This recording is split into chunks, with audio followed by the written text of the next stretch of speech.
Tetapi kritik juga diarahkan ke pemerintah karena tahu bahwa penerimaan negara tidak memiliki kemewahan. Tetapi kita juga tahu bahwa banyak program prioritas yang ingin segera digulirkan, MBG misalnya.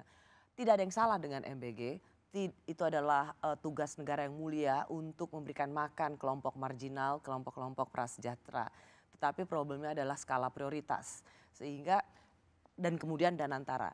Saya ingin merangkum dengan cepat bagaimana pertanyaan dan skeptisme melihat bahwa situasi ekonomi ini dianggap masih belum jelas karena penerimaan negara tidak terlalu bisa mewah, tetapi banyak sekali program yang ingin digelontorkan.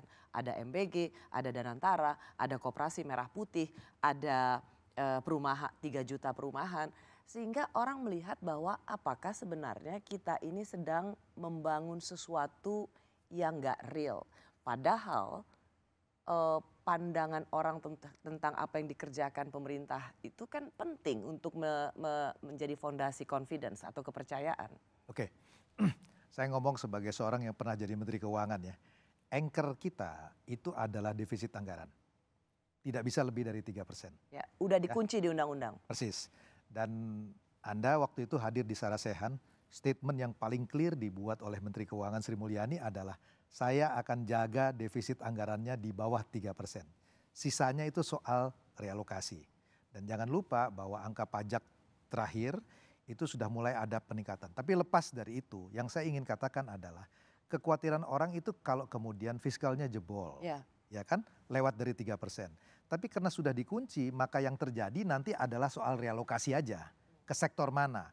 Nah, yang saya ingin sampaikan di sini sebetulnya adalah di dalam situasi seperti ini, yang paling penting dia dialokasikan kepada sektor yang multipliernya tinggi.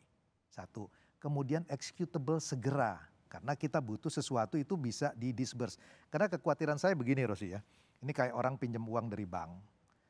Uangnya udah diturunin, harus bayar bunga, tapi investasinya belum ada. Itu kan berarti kan kita negatif carry, kita bayar bunga tanpa ada. Nah kalau kemudian itu bisa dipercepat, spendingnya bisa dipercepat, executable, saya kira sebetulnya isu mengenai concern mengenai fiskal itu akan bisa diadres dan pertumbuhan ekonominya bisa didorong. Tentu saya ingin katakan share dari fiskal terhadap GDP kita itu relatif kecil. Jadi yang paling besar sebetulnya yang paling penting itu adalah private sector, investment.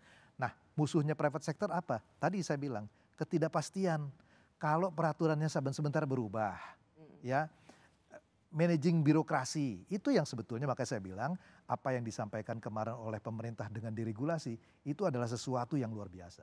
Oke, kalau gitu menjawab pertanyaan saya sebelumnya, jadi ketika ada orang bertanya-tanya, ini jebol nggak sih APBN kita karena begitu banyak program ya, dengan biaya yang besar dan ingin digelontorkan dengan cepat. Saya mencatat apa yang dikatakan atau saya mengingat apa yang sangat digarisbawahi oleh Menteri Keuangan. Semua program prioritas pemerintah itu sudah masuk dalam APBN.